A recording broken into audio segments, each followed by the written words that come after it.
करावा नावा के जरिए जरिए अइहे राजा जी। करावा नावा के जरिए जरिए अइहे जी। करवन मारे लाही लोरा सड़िया फाटले राजा जी। करवन मार लाही लोरा सड़िया फाटले राजा जी।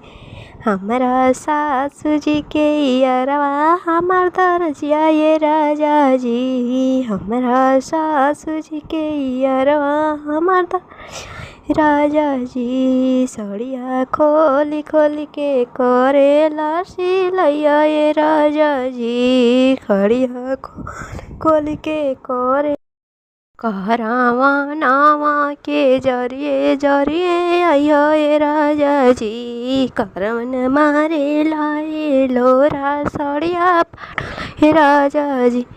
हमारा ननद के अरवा हमार दरजिया ये राजा जी। सड़िया खोली खोली के करेला सिलैया ये राजा जी।